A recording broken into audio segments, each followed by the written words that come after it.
ఈ రోజు రవితేజ ఇన్సిడెంట్ చూసిన తర్వాత పిల్లలు మన ఇండియా పిల్లలు పోవడానికే భయపడుతున్నారు. అక్కడికి మనకు ఎన్నో సెంట్రల్ గవర్నమెంట్ ఎన్నో స్కీమ్స్ ఇస్తుంది, ఎన్నో వాళ్ళతోని మనము టైఅప్ అవుతున్నాం. కానీ మన ఇండియన్ పిల్లలకి అంటే మన భారతదేశ పిల్లలకి ఎటువంటి సెక్యూరిటీ లేకుండా పోతుంది.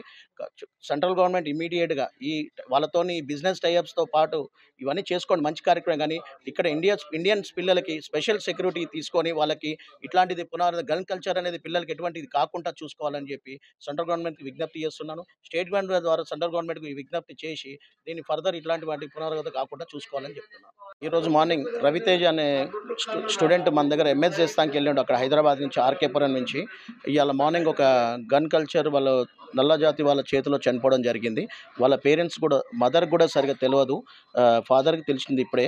మనం ఏమంటున్నామంటే ఇట్లాంటి కాకుండా పునరావృతం కాకుండా మీ మీడియా ద్వారా స్టేట్ గవర్నమెంట్ అయితేంది సెంట్రల్ గవర్నమెంట్ ఇమీడియట్గా బాడీ తీసుకురావడానికి చొరవ తీసుకోవాలి మేము మీడియా ద్వారా తెలియజేస్తున్నాము.